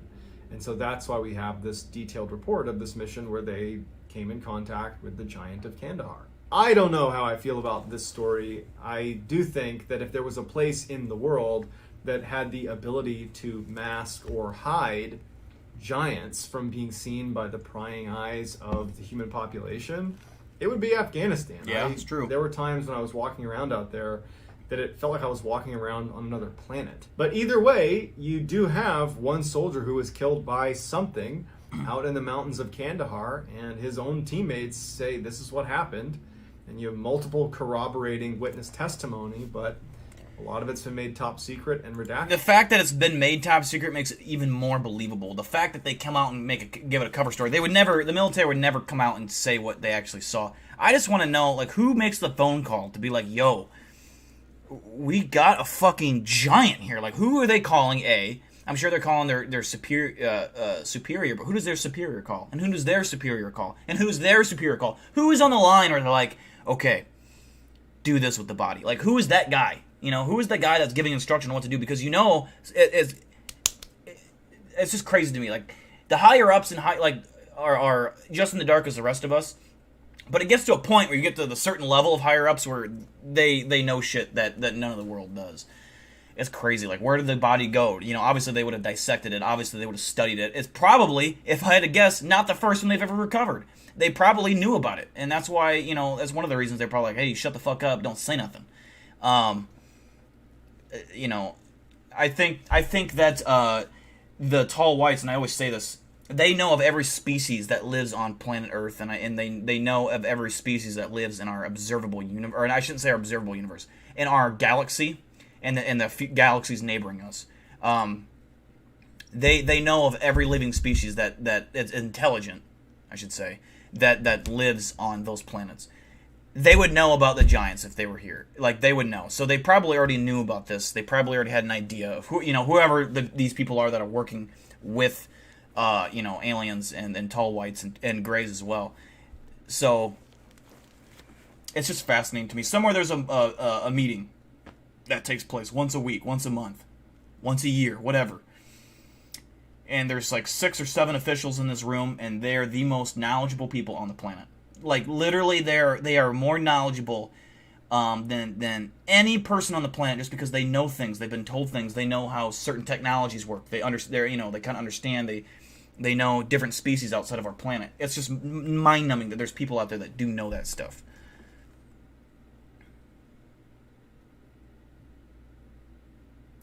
I wonder how much the president gets to know about these kind of things. I don't think the president gets to know at all. I don't think the president gets to know. The president does not have clearance at all.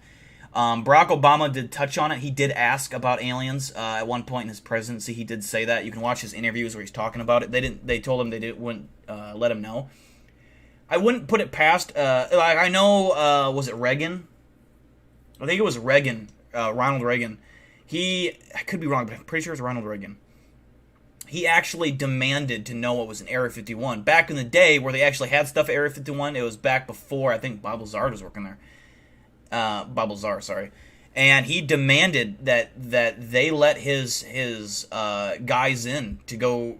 He sent them on a mission to report back what they had. And he demanded, like, if you don't let my guys in those gates and give them a personal tour and show them everything and tell them everything that you have and know, I will attack Area 51. He actually made that threat. And so, sure enough, they let him in the base. They go through, and they actually get to sit down and interview with a gray alien, and he gets to see all the ships. Which, by the way, the report that came out with all the ships that he saw matched up perfectly with Bob Lazar's story. And so, because Bob Lazar, for those that don't know, he was the guy. He never saw an alien at Area 51, but he worked there, and he worked on just learning. All his job was strictly just learning about what he could about the ships, and it was only specifically one ship. He didn't get to go on all of them. He was designated one alien craft to just study, just figure out what you can about it, and that was his job. He was told nothing about it. He knew nothing except for what he was in. He was actually in an alien spaceship. He was a very smart guy, and he was a scientist. And he was actually in high school. I believe it was high school. Bob Lazar. And this is actually the reason he was picked, because you can't apply to work at Area 51. You're picked. You work in a profession. They think you're really good at it. Like, hey, I like how you think. You think outside the box, which is what they look for. This motherfucker in high school put, I want to say, a jet engine on his truck or car or something like that. He put a small jet engine on a vehicle. I can't remember what vehicle it was, but he put it on his vehicle, and that made like news. That was like a thing, and they saw that, and they're like, this guy thinks outside the box. He does things that a normal person wouldn't do, and we like that. And another guy also came out and said they don't necessarily pick people for talent. They won't just pick up sign the most talented scientists in the world. They'll pick guys that obviously think outside the box, like I said, and guys that they think can keep secrets. And sometimes that would trump their skill. So, like with doctors, for example, they would pick doctors and medical officials that could keep a secret better than what their medical practices could keep up with. So, like the guy that was there, and I forgot what he was doing. I watched an interview with a guy who worked there, and he knew one of the gray aliens. Like he had an actual relationship with one of them. That they were friendly. He cared for it, and it was sick and dying. And it's actually on YouTube. You can find it, where it's called "Sitting In on Alien Interview." And the alien's old, and it's having medical problems, and it starts having a stroke or a seizure or something.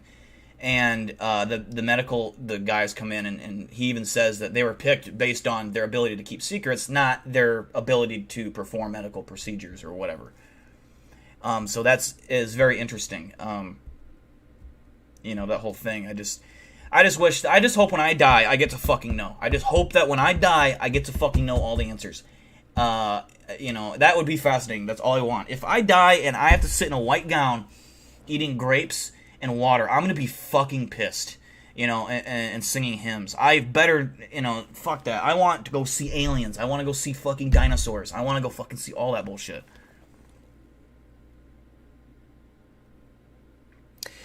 Ashley Joe says, okay, but what's up with cows? Every time it's in a show, they're sucking up cows. So what I heard with, and it's not just cows, it's all livestock, including humans, is they use, and this is grays, grays are the ones like Paco. They're little tiny ones, like what you'd imagine an alien. That's a gray.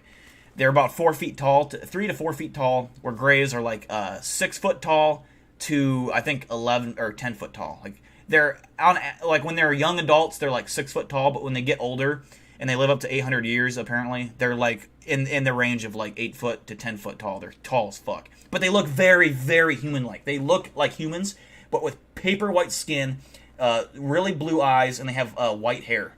They all have white to blonde hair. It's all that, but they're paper white skin. But they look like humans. They don't look like aliens. I mean, yeah, they look like aliens because they have white skin, but they look human. Where Greys do not look human. Greys are a completely different species. But with your question, Ashley, the Greys abduct humans, cattle, whatever, and I'm sure that I would bet money that they've abducted Bigfoots. I'm not even joking. And they just study, they test, they learn, because that's how they and maybe there's a resource they're obtaining from cattle that I don't know about. Perhaps maybe there's something in one of the organs or whatever. But they experiment and they don't kill humans. From what I heard, and there's no factuality to this, it's just what I heard doing research, is that they struck a deal with someone in our higher up government, officials somewhere up there, that they, in return for exchanging of information that they know, technology, stuff like that, which is where we got Velcro apparently. We got maybe it was Velcro, Kevlar, but Kevlar for sure, but maybe Velcro as well. I can't remember. Maybe it wasn't. Maybe I'm just thinking of Kevlar. It was one of the two. It was the Kevlar or Velcro or both. But that's one of the things he revealed that we had. He revealed a few other things that I forget. But in exchange for information and technology, we would allow them to take our people, but they couldn't. The deal was they couldn't kill our people. They could abduct them, test on them, and return them. And that's what they've done. There's never been a report of a person being mutilated or killed by a UFO. If that is the case, it's a misidentification because they don't kill us. But they can fuck you up mentally. There's been people who have had severe issues with being abducted. I don't know if you ever watched the fourth. What is that fucking movie where she gets like a half movie, half documentary? The Fourth Element or something like that. Fifth Element? I don't know. I can't remember what it was. But that was a fascinating and very scary movie because it's real.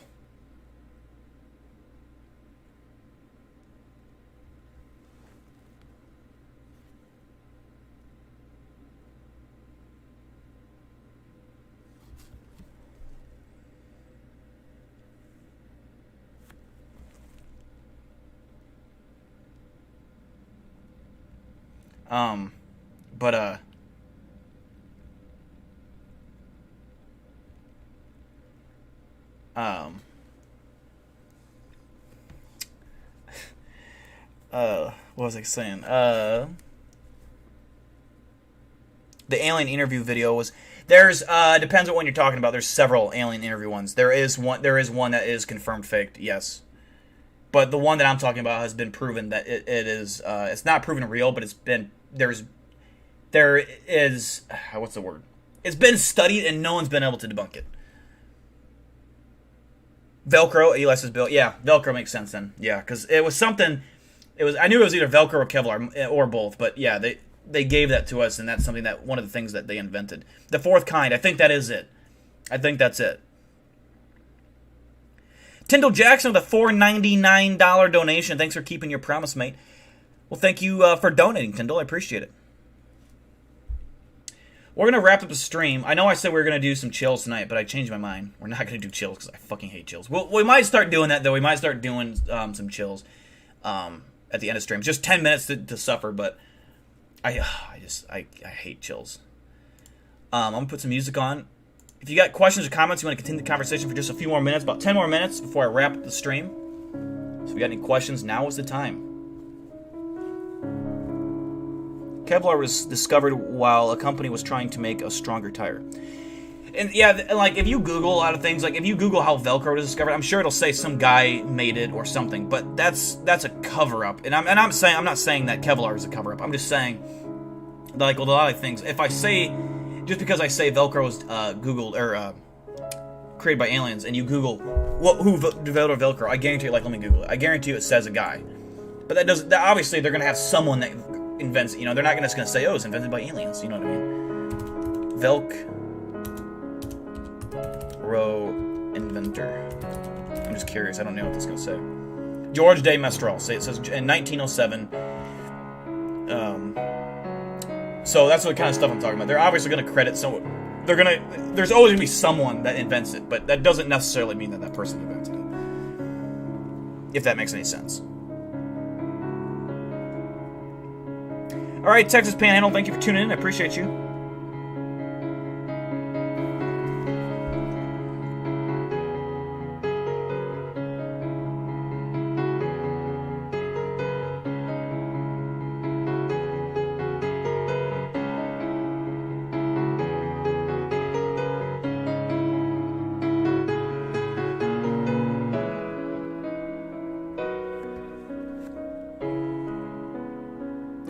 Ashers, it's rumored that Velcro was invented by aliens, and I cannot remember who said that.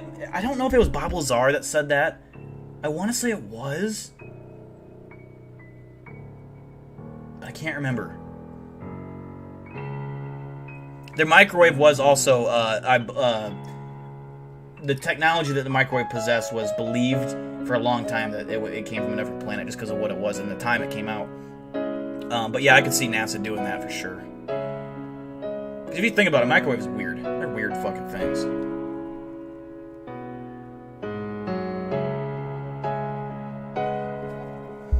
My buddy said that regarding to the Kandahar giant, it would probably have a thumb on both sides, which yeah, that would make sense.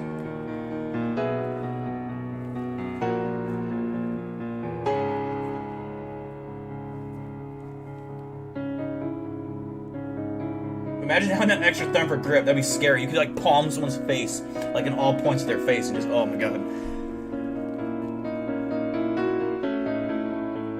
I don't know how microwaves were invented off the top of my head. I'm not saying microwaves are invented by aliens, but tomorrow is the day for what? What's the day? What's tomorrow? I heard you have a live stream sometime. Is that tomorrow? What's tomorrow? You probably already told me. I forgot.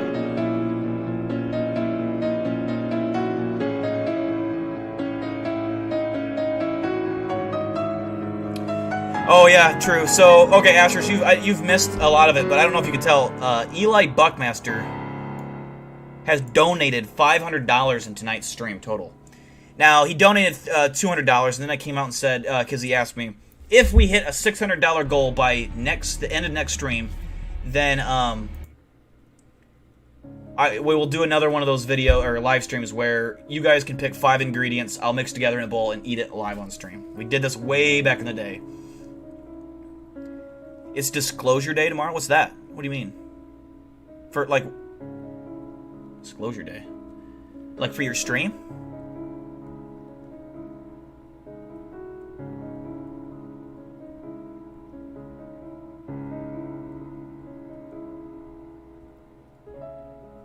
Wait, you're saying you're not supposed to microwave tin foil? I do that all the time. Oh, sorry. I got my, microwave from the Grays. They came down and gave me this sleek white thing that actually has like a, you don't even have buttons on it. You just press, you just touch your finger on this port and it just opens, like, and all this cool mist comes pouring out of it. And you put your plate in and it cooks it instantly. Oh, the disclosure report that the government said they were going to come out and say all they know about aliens. Yeah, that I'm not. Like I said, do not have your hopes up for anything super informative. They're not going to spill all the beans, obviously. They're probably gonna touch on all the reported sightings that they know of, but we don't know anything about them. We just know it's been reported. That's what's it's gonna be. I'm telling you right now. I'm not expecting them to and I believe the Pentagon probably is gonna give what they actually know, which is nothing but reports. I don't think the Pentagon has information on maybe some people in the Pentagon, maybe, but I don't think it's gonna be anything crazy. Yeah, we're at $305, like Eli said, out of 600. But it's not. We don't have to meet that goal until the end of next stream. But if we get to $400, then you guys can pick 3 ingredients, and I get to pick the other 2. So you guys will basically pick the 3 worst ingredients, and I'll try to pick 2 ingredients that might make the counteract and make it eatable.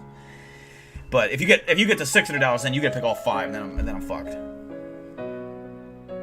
Yeah, I'm still curious, Ashers. I'm still curious for sure.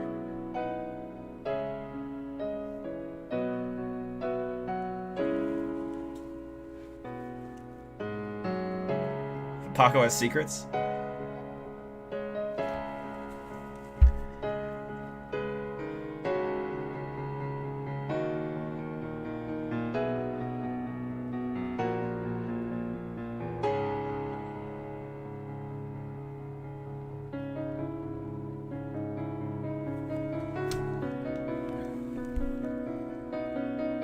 capital city of Michigan, Lansing. Paco has secrets. Paco does have secrets. Paco, what kind of secrets you got, huh? What kind of secrets you got, motherfucker? Huh? Tell me. He's scared. He's fucking scared. Asher with a $19.99 donation. My ingredient vote is Paco semen. Can you? Oh, okay. I'm not even gonna comment because I'm not gonna put any ideas in your guys' head. Okay. I'm gonna put the rule down.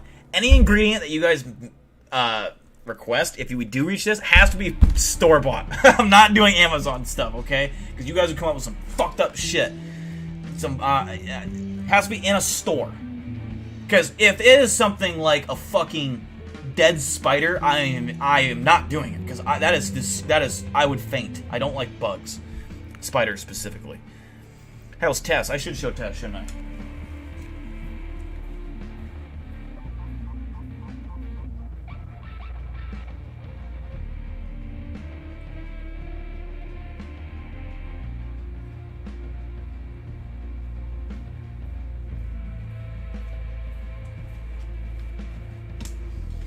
This is Tessa Bear.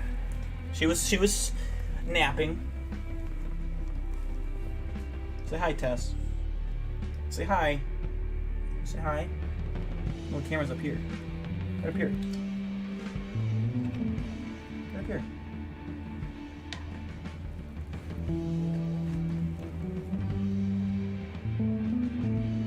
There's Tess, everyone. She's For those that don't know, Tess is a baby tiger, cat mix. Her mom was a farm cat that breeded with a tiger at a zoo. That tiger escaped, had babies, and Tess was one of the babies. And she actually ate all her siblings. Right.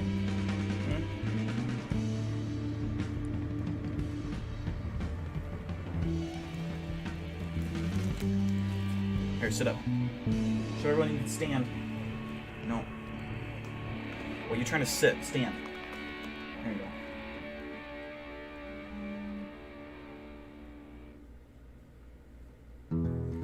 Big old cat. Yeah, she's little, but she's chubby. But she's not very big.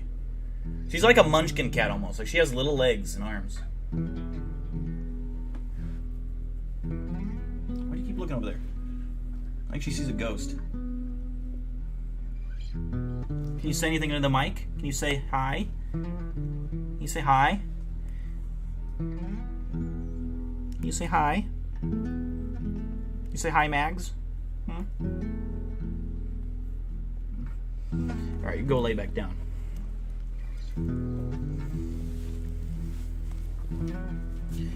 Playing. Okay, here we go. One more minute in the stream, guys. One more minute until I end it. Again, big shout out to Eli Buckmaster tonight with the $500, matching his all-time record. It's actually impossible to beat that. You can't actually donate more than that in a night. Mag says hi. Tessa, Mag said hi. She said hi back. Mags is another cat that is friends with Tess. Like they're best friends, online friends. Thank you, Miles. She is a cute cat. She is one of the cutest cats. She just has a cute little face. She's like a human baby. I've never had a cat. I've owned a lot of cats in my life, and I've never had one that's like a human child like her. Coltana, do you know what that music was from?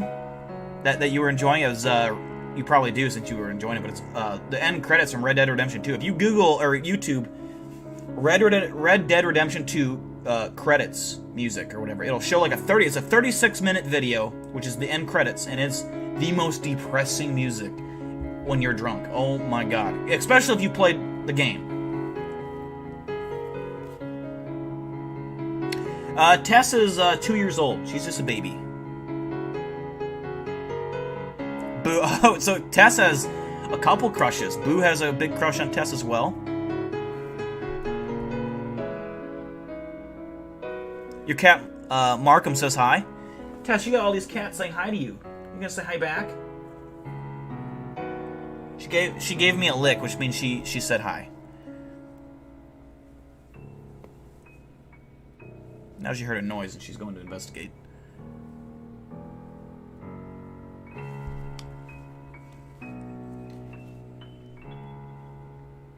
She's a cutie, my cats are dicks.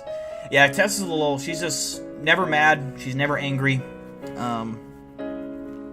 She's a scaredy cat, she hates thunder, but other than that, she's the nicest cat you'll ever meet. She's kind of scared of people sometimes, but not really. She likes girls. She does not like my guy friends. She kind of hisses at them, but then wants pets. She won't bite or nothing like that. She kind of is scared, so she hisses, not out of anger, but out of scared. Like, I don't know if you've ever seen a cat hiss because they're scared. Not like a vacuum scared. They hate vacuums. She kind of hisses, but then rubs against his leg and wants, I want more pets. The credits are depressing sober for her. Yeah, that Red Dead Redemption 2 is the best game ever made, in my opinion, story mode wise. The amount of work that went into it, it's the best game in my opinion, and it's so sad. I've been playing it a lot lately, just the story mode, just kind of doing all this. I've already beat the game, but like doing all the side missions and stuff like that. But yeah, guys, we're gonna end the stream for tonight. If you tuned in and donated, appreciate that. Obviously, like I said, if we're at what, $325 now with Asher's donation. So if we hit another $75, we'll at least get the 400, which is required for the 3 out of 5 ingredients you guys get to pick. And I'll do a whole thing for that when we get to that. Like if we just get to 400, Eli will get to pick for sure one of the ingredients himself. And then maybe if someone's in a clear second for donating, they'll get to pick one too. We'll see what happens, but otherwise we'll do a vote on at least one of the ingredients. And if we get to all 5, then we'll have a huge vote. I'll do that on Twitter and on stream probably, with polls and stuff, whatever. But yeah, so thank you for tuning in. There goes that Red Dead Redemption music again. But thank you for tuning in. I appreciate all of you. We'll see you probably next Thursday. But like I said, my schedule is changing a little bit in my personal life next week because I'm going to be donating plasma Tuesdays and Thursdays, I believe. I'll be doing it those days. So I may be streaming almost every Tuesday and Thursday. It just depends how I feel. Maybe next week I'll feel tired, but I'll have to break into it. But we could be seeing another Tuesday, Thursday consistent stream returning in the near future. I know I've been saying that a lot. It hasn't been happening. But this, I don't like, usually I take naps when I get home after work, so I'm tired. And I like naps. But I won't be taking naps because I'll be going to donate plasma, so that might change that. So thank you, Elaine, Coltana, Magic, John, Lila, Elaine, I already said Elaine, Light95, Ashers, Tyndall Jackson, Eli Buckmaster, did I say Lila already? Ashley Joe, Dusty and Paula. Who else? Flame and Warfer, Miles. Hopefully I didn't forget anybody. But thank you for tuning in. And I will see you guys next week. Peace out. And enjoy the weekend. It's Thursday. Tomorrow's Friday. Enjoy your fucking weekend. And yeah, just take it slow. If you see any cryptids out there, remember to pull your phone out in landscape mode. But remember, I forgot my slogan for the end of Cryptid News. Stay alert. Stay safe. I forgot it. Fuck it. See you guys later next week. Bye.